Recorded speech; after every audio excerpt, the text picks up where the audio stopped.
Durante años, Venezuela ha vivido en una especie de pausa tensa, como si el tiempo no avanzara del todo. Pero esa sensación acaba de romperse. La detección de Nicolás Maduro por parte de fuerzas especiales estadounidenses ha alterado el equilibrio psicológico del conflicto. No es solo un hecho operativo o simbólico, es un mensaje, y cuando los mensajes se envían en geopolítica, rara vez son inocentes. El país y el mundo observan ahora con una mezcla incómoda de miedo, expectativa y cansancio. Nadie sabe exactamente qué va a pasar, pero todos saben que algo ha cambiado. En este contexto de incertidumbre, conviene dejar a un lado los titulares fáciles y centrarse en las verdaderas palancas de poder que decidirán el futuro inmediato de Venezuela, porque los regímenes no caen ni sobreviven por casualidad, lo hacen por la interacción de fuerzas muy concretas.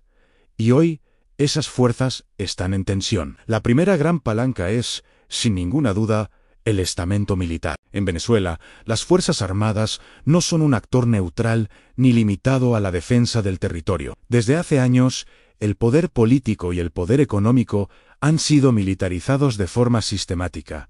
El alto mando no solo custodia armas, gestiona puertos, aeropuertos, carreteras, empresas estratégicas y flujos de recursos. También controla silenciosamente rutas ilegales que generan ingresos vitales para la supervivencia del sistema. Esto significa que cualquier cambio político pone en juego no solo lealtades ideológicas, sino fortunas, protección judicial y supervivencia personal. Sin embargo, el error habitual es pensar que todo depende de un puñado de generales. La realidad es más frágil y más peligrosa. El verdadero campo de batalla está en los mandos intermedios y en la tropa. Son los capitanes, mayores y comandantes quienes deciden si un puesto de control se abre o se cierra, si un aeropuerto opera con normalidad, si una orden se ejecuta hoy o se retrasa hasta mañana, y más abajo aún están los suboficiales y soldados que,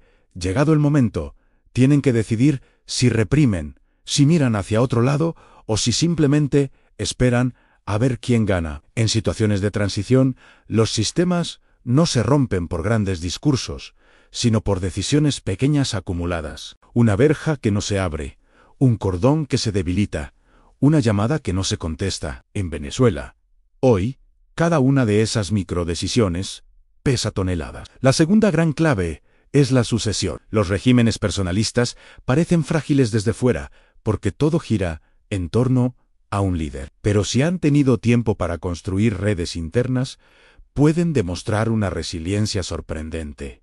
El chavismo no es solo un hombre, es un partido, una estructura de seguridad, un sistema de inteligencia y una red de intereses compartidos. La pregunta no es si existe un sucesor legal, sino si existe uno funcional. En teoría, Delcy Rodríguez debería asumir un papel central en ausencia de Maduro. En la práctica, su margen de maniobra es incierto. No está claro si aceptaría cargar con todo el peso del sistema, ni hasta qué punto podría o querría cooperar con actores externos. Por eso, en las quinielas reales del poder, aparecen otros nombres con más peso operativo. Vladimir Padrino López representa la continuidad militar en momentos de crisis extrema.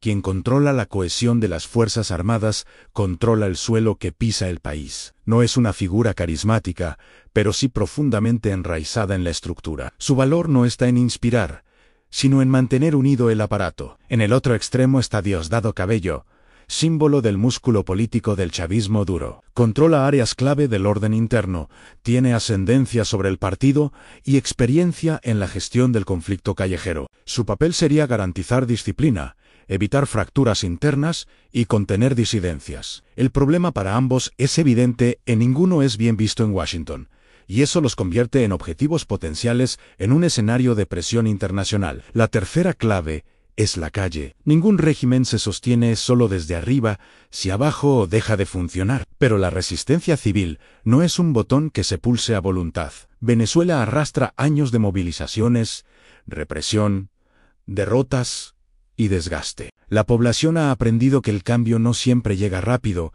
y que protestar tiene un coste personal enorme. Comer, trabajar, cuidar a la familia y evitar la detención ocupan gran parte de la energía cotidiana. Eso no significa que la resistencia sea imposible, sino que debe ser inteligente. Las movilizaciones espontáneas y mal coordinadas suelen acabar aplastadas. Las demasiado tardías permiten que el nuevo liderazgo se consolide. Además, la emigración masiva ha vaciado a la oposición de una parte importante de su fuerza joven y activa. El dilema es brutal al moverse demasiado pronto o moverse demasiado tarde, puede ser igual de letal. Cuando la protesta funciona no es por volumen puntual, sino por persistencia, dispersión y estrategia. Muchos focos pequeños obligan al Estado a estirar recursos, aumentan los errores y elevan el coste de la represión. Y es ahí cuando el mensaje empieza a calar, no solo en la sociedad, sino dentro del propio aparato estatal, han policías, militares, burócratas, funcionarios que sostienen el día a día y que, llegado el momento, también deciden. La cuarta clave es el exterior. Venezuela está mucho más sola de lo que aparenta. Rusia y China tienen otras prioridades y, aunque quisieran, su capacidad de apoyo real es limitada en un país bloqueado y vigilado por Estados Unidos. Cuba sigue siendo el aliado más fiel, pero su margen de acción es hoy muy reducido. La incógnita central es Washington. ¿Se limitará a operaciones puntuales como la captura de Maduro? ¿Apoyará discretamente a una facción interna? ¿O forzará un cambio más profundo si detecta una ventana clara de oportunidad? La capacidad existe, pero la voluntad política aún no se ha mostrado del todo.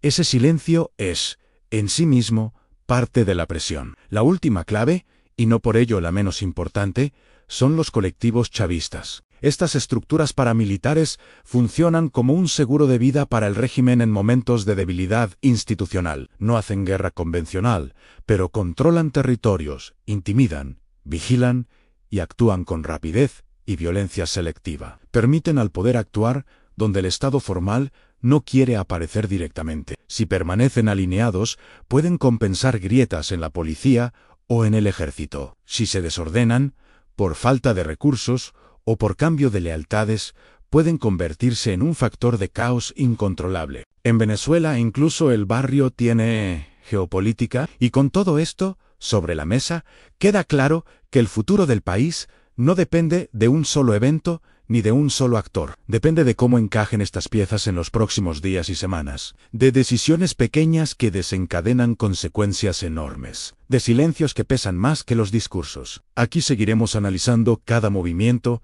cada señal y cada cambio, porque cuando un sistema empieza a crujir, entenderlo es la única forma de no perderse en el ruido. Venezuela se encuentra en uno de esos momentos raros en los que la historia acelera sin avisar. No estamos ante un desenlace inmediato, ni ante una caída automática del sistema, pero sí frente a una ruptura del equilibrio que durante años mantuvo al régimen estable, aunque debilitado. Cuando un poder empieza a ser cuestionado desde dentro y desde fuera al mismo tiempo, ya no controla del todo el ritmo de los acontecimientos. El futuro del país no se decidirá en un único acto ni por un solo nombre. Se decidirá en una cadena de decisiones silenciosas, en la lealtad que se sostiene o se quiebra, en órdenes que se cumplen o se retrasan, en apoyos que se retiran sin anunciarlo. En estos escenarios, los regímenes no suelen caer por un golpe espectacular, sino por desgaste,